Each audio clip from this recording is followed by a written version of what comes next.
जय हिंद प्यारे साथियों, कैसे हो आप सब लोग। आई होप आप सभी लोग अच्छे होंगे। तो दोस्तों, आज हमारा यूपी टेट एसएसटी की ये क्लास नंबर 1 है। तो आज हम हिस्ट्री, सिविक्स एंड जियोग्राफी, ये सारे के सारे इंपॉर्टेंट क्वेश्चन लेके आए हैं। कुछ नए क्वेश्चन हैं और कुछ आपके प्रीवियस ईयर में आए हुए क्वेश्चन हैं। तो शुरू करते हैं आज का अपना सेशन। तो दोस्तों, याद रखना है, लास्ट तक बने रहना है, क्योंकि काफ़ी मेहनत से ही आपके लिए ये क्वेश्चंस आपके एग्जाम के अकॉर्डिंग लेके आए हैं। सी टेट और यूपी टेट का जो सिलेबस है काफ़ी डिफरेंट है। ध्यान रखिएगा इस बात को कि सी टेट के बिल्कुल अपोजिट है यूपी टेट। तो बने रहिए अंत तक। शुरू करते हैं। यस, पहला क्वेश्चन आपका क्या कह रहा है प्यारे साथियों? ओके। अलेपी बंदरगाह किस तट पर स्थित है? क्या वह तमिलनाडु पर स्थित है, केरल में है, कर्नाटक में है, आंध्र? इसकी छोटी सी व्याख्या समझिए। अलेप्पी बंदरगाह केरल के कहां पे है? ये पहले तो आपका आंसर मिला, option number 2 is right answer. कहां पे स्थित है ये? केरल के तट पर स्थित है। भारत की मुख्य भूमि एवं द्वीपों के सहारे फैला लगभग कितना किलोमीटर है? 7516.6 किलोमीटर लंबा तट है, जिस पर 13 प्रमुख एवं 200 गौण या छोटे छोटे बंदरगाह स्थित हैं। तो आई होप समझ होंगे। तो प्यारे साथियों, ये आईएमपी मोस्ट इंपॉर्टेंट आपका क्वेश्चन है according for your UP TET SST. तो ध्यान रखना है। यस, अगला प्रश्न आपका कह रहा है, निम्नलिखित हड़प्पा स्थलों में से किस एक स्थल में गर्त आवास के प्रमाणों की प्राप्ति हुई है?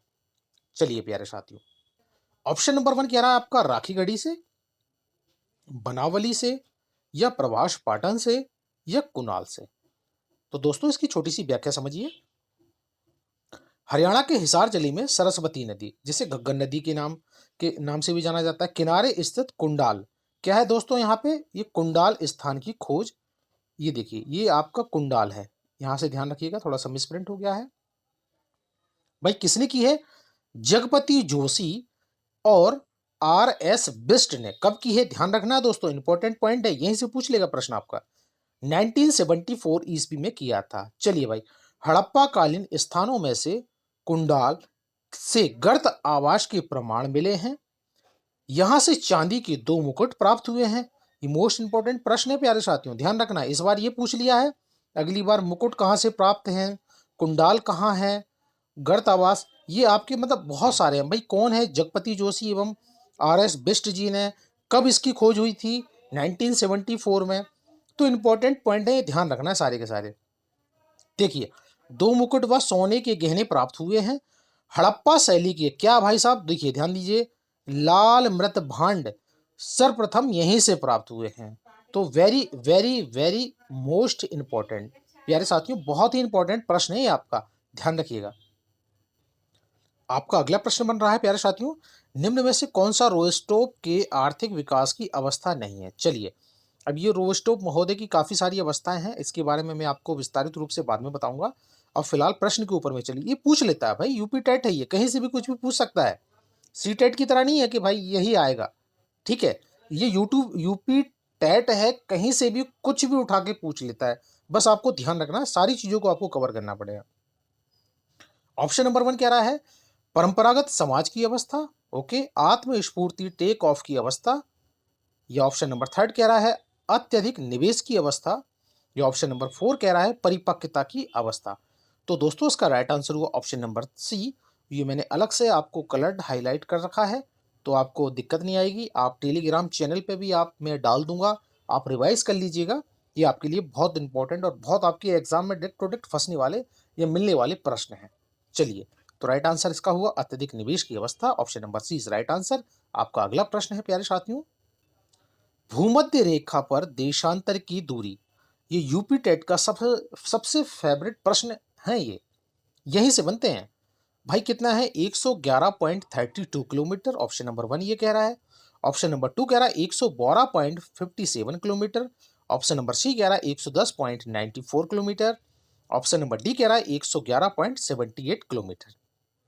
अब चलिए, ध्यान देने योग्य बातें हैं, कुछ व्याख्या है, उसके ऊपर में ध्यान देना है।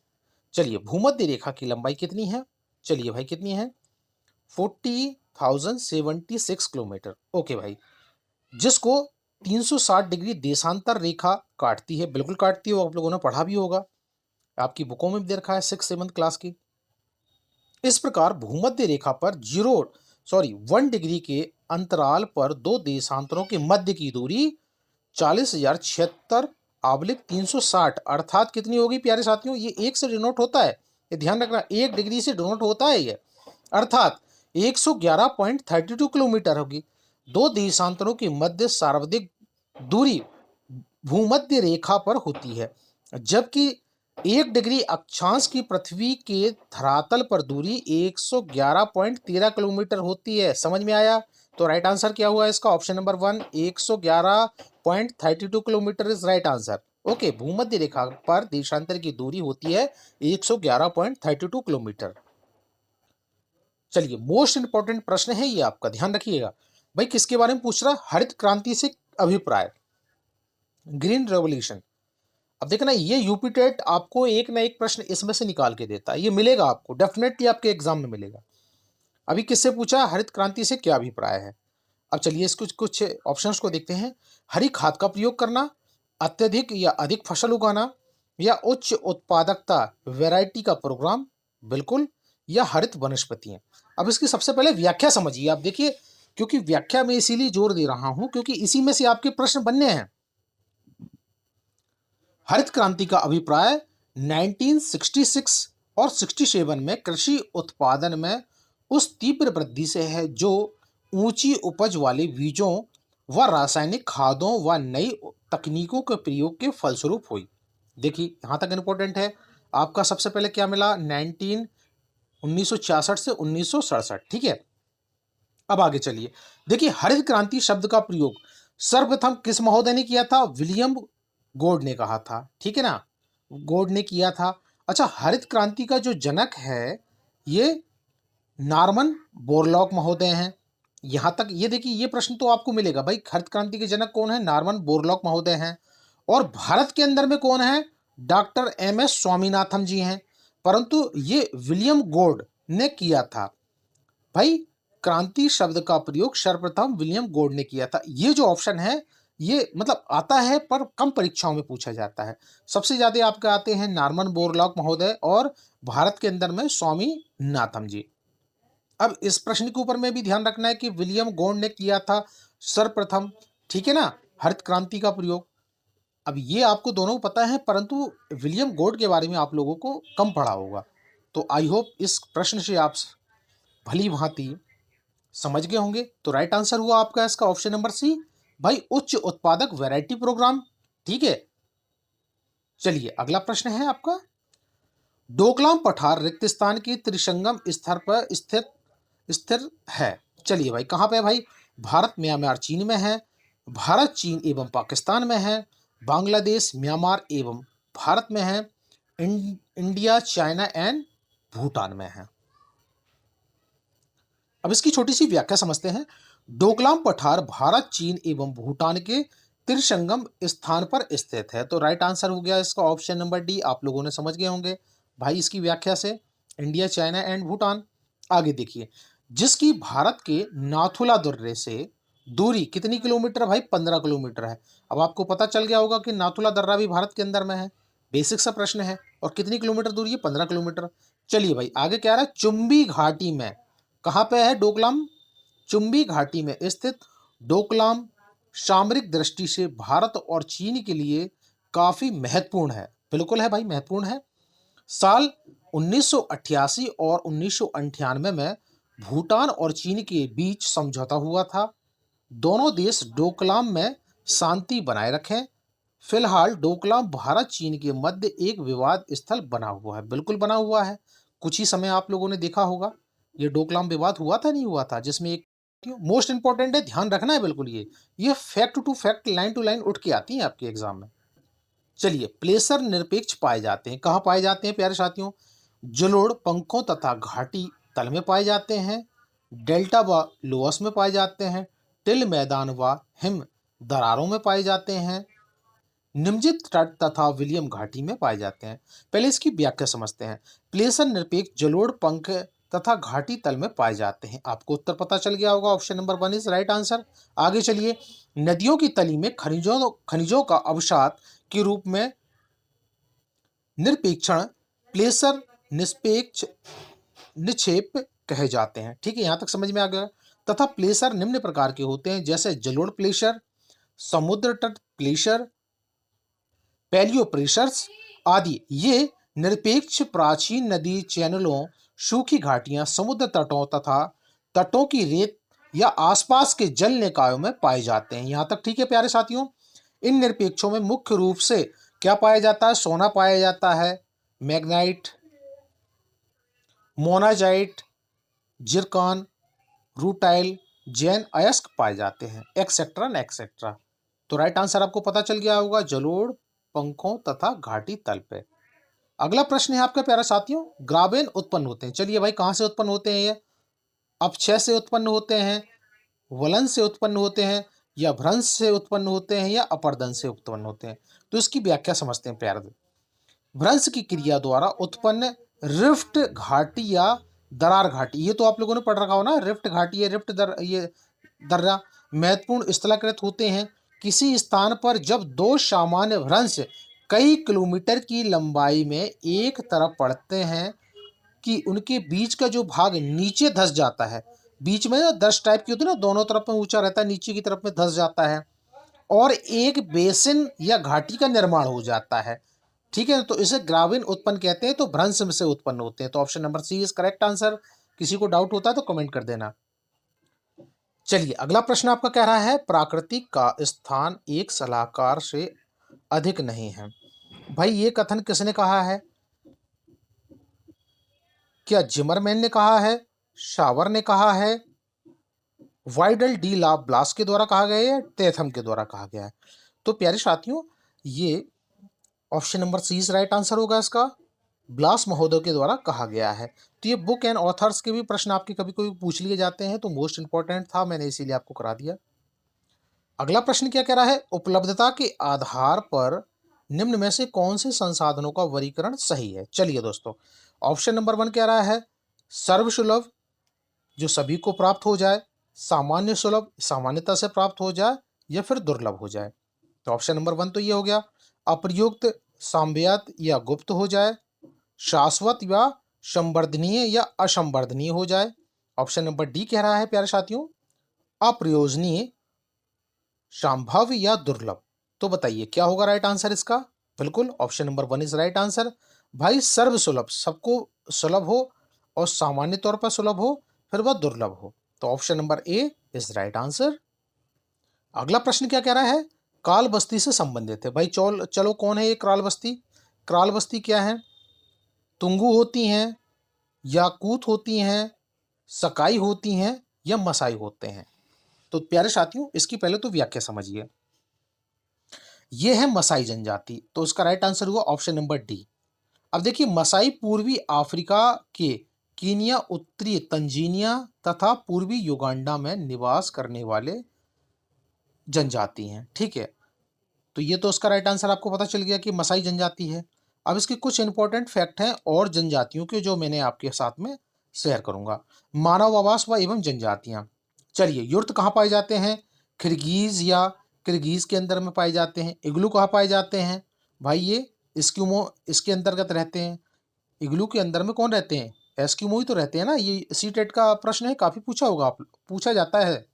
चलिए, आगे क्या है आपका, मोगुलस, ये कहाँ पे रहते हैं भाई? पिग्मी। चलिए, टिपी, ये रेड इंडियन होते हैं, जो यूएसए के अंतर्गत पाए जाते हैं।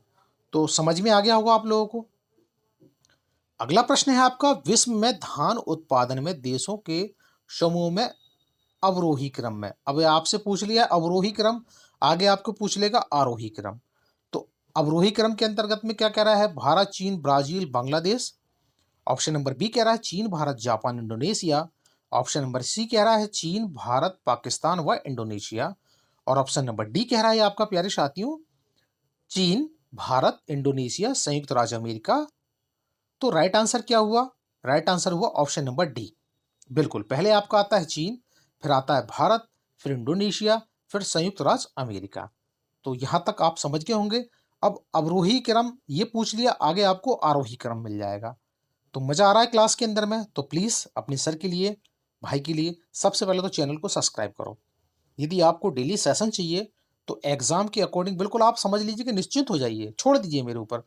एग्ज़ाम आपका एसएसटी क्लियर कराना मेरी रिस्पॉन्सिबिलिटी, बगैर किसी फीस के, बगैर किसी चार्ज के। बिल्कुल यदि आप लोग कमेंट करके कहोगे कि सर क्लास बहुत अच्छी है, तो मैं डेली आपके लिए क्लास लेके आऊँगा। चलिए अगला प्रश्न क्या कह रहा है प्यारे साथियों आपका?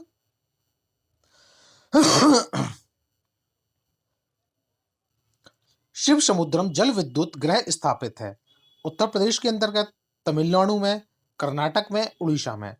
तो प्यारे साथियों इसका राइट आंसर होगा ऑप्शन नंबर सी, कर्नाटक में। और इसकी स्थापना कब की गई थी? 1902 के अंतर्गत की गई थी। और बहुत सारे जल विद्युत ग्रह हैं, मैं उनके बारे में भी आपको एक क्लास में बना के बता दूंगा कि भाई यहाँ यहाँ पे हैं, तो उसी में से एक ना एक पूछ लेकर आपका काम हो जाएगा। अगला प्रश्न है, निम्न में से किस प्रदेश में जैव विविधता में संपन्नता है? चलिए दोस्तों, उष्ण प्रदेशों के अंदर में, ध्रुव प्रदेशों में, शीतोष्ण प्रदेश में, या समुद्री प्रदेश में? तो दोस्तों ये जो प्रश्न आपका, ये ईवीएस के अंतर्गत में पूछ लिया जाता है और एसएसटी का भी पार्ट है। तो एसएसटी और ईवीएस दोनों में आता है, कॉमन है आपका ये। चलिए पहले इसकी व्याख्या समझते हैं। विश्व में सर्वाधिक जैव विविधता उष्ण प्रदेशों में पाई जाती है। ये तो हो गया आपका उत्तर, ऑप्शन नंबर 1। ठीक है, उष्ण प्रदेश। चलिए, जैव विविधता पृथ्वी पर समान रूप से वितरित नहीं है। बिल्कुल नहीं है भाई, अलग अलग पाई जाती है। जैव विविधता भूमध्य रेखा की तरफ बढ़ती जाती है। सर्वाधिक जैव विविधता उष्ण कटिबंधीय क्षेत्रों में पाई जाती है। ठीक है दोस्तों, पाए जाने के कारण, मुख्य कारण यहाँ पे गर्म जलवायु, अत्यधिक या अधिक वर्षा एवं पादप तथा प्राणियों के विकास तथा वृद्धि के लिए अनुकूलतम दशाएं होना है। सर्वाधिक जैव विविधता उष्ण कटिबंधीय वर्षा वनों में पाई जाती है। तो ये आप पकड़ लिए होंगे। चलिए अगला प्रश्न है, हिटलसी ने बृहद स्तर पर विश्व को कितने कृषि क्षेत्रों में विभाजित किया गया है?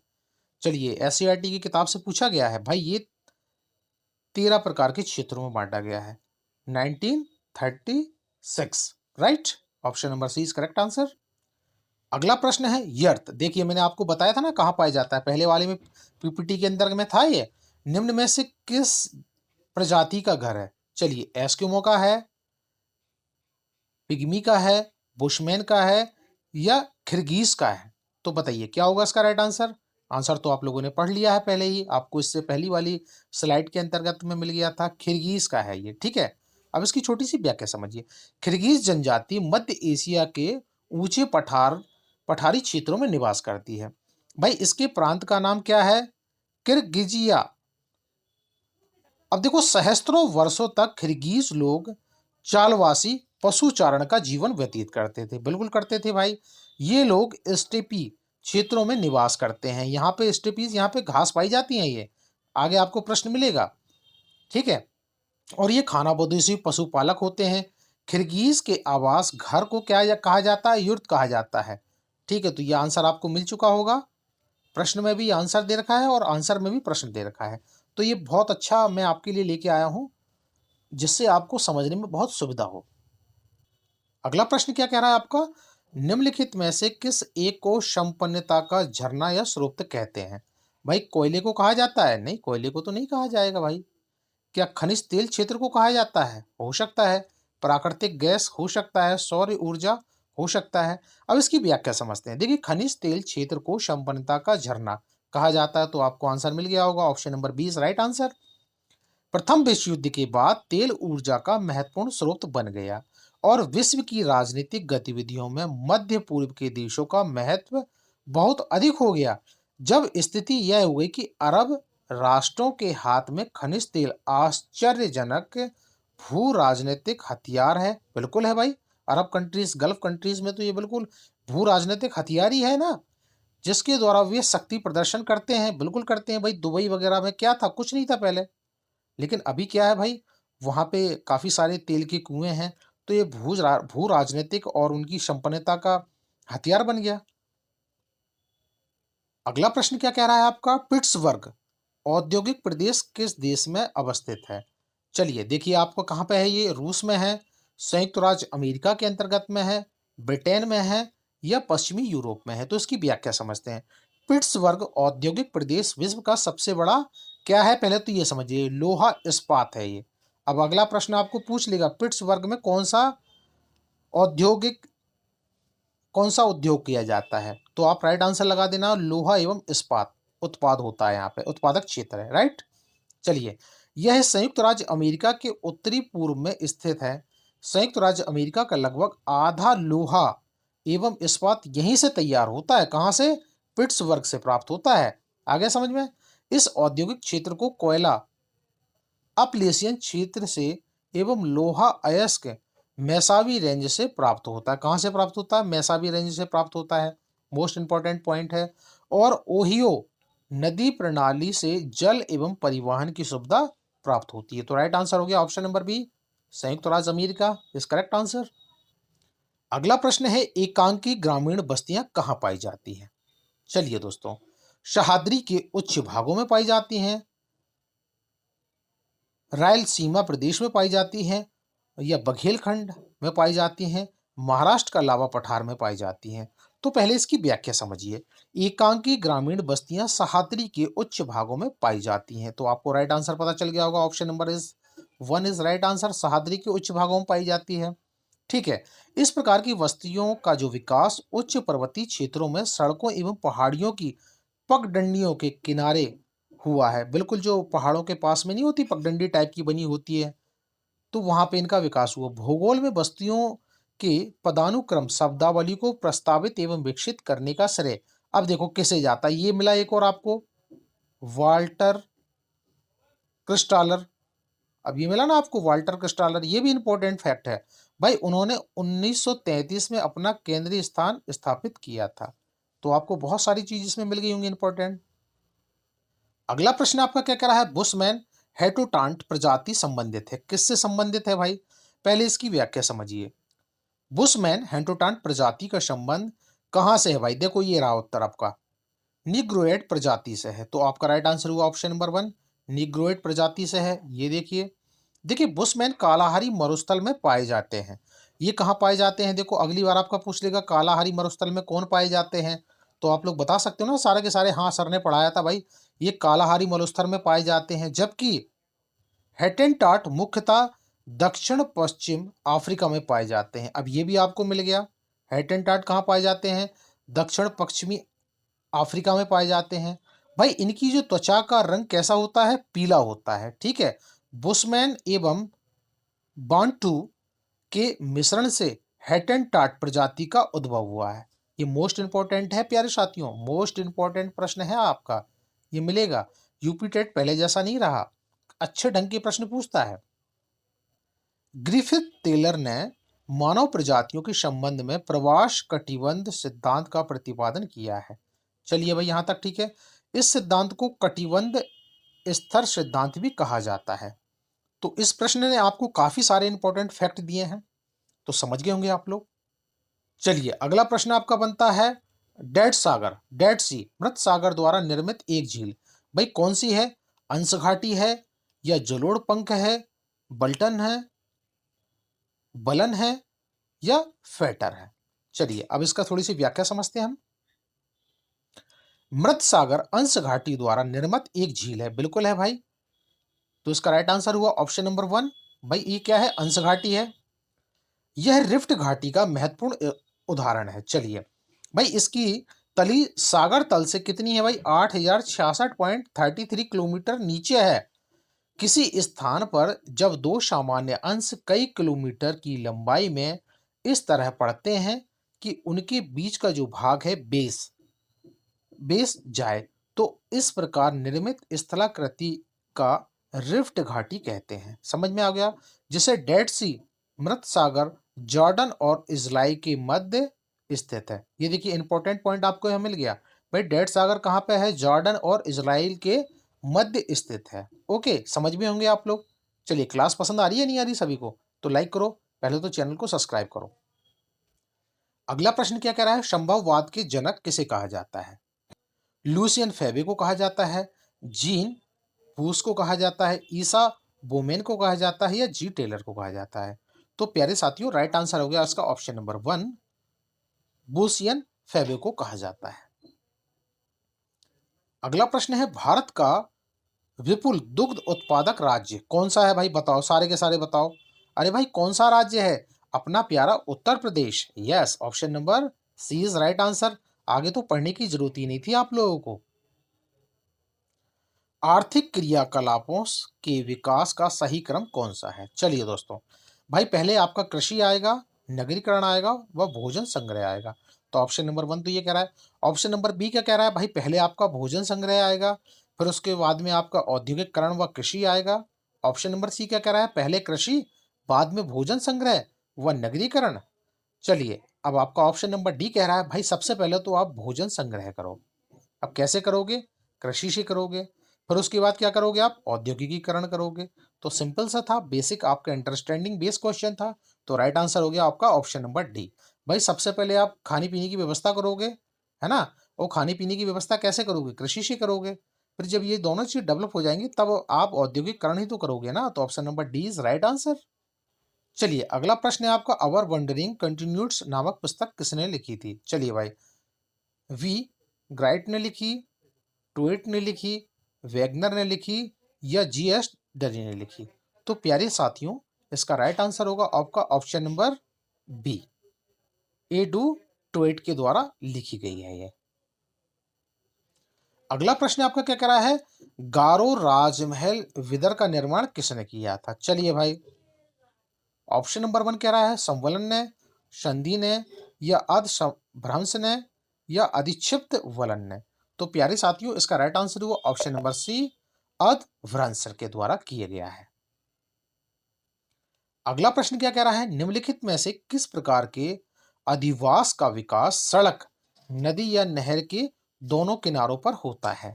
तो भाई चक्राकार होता है, क्रॉस के आकार का होता है, या रेखाकार होता है, या वर्गाकार होता है? तो बताइए भाई, क्या कह रहा है प्रश्न आपका? अरे अधिवास का विकास कैसे होगा? अरे रेखीय प्रकार में होगा ना आपका, लाइनर शेप में होगा। तो option number 1, option number C is right answer. समझ में आया कि नहीं आया प्रश्न? अरे भाई क्या कह रहा है? नहीं आया होगा, मुझे पता है। चलो दोबारा से देखो।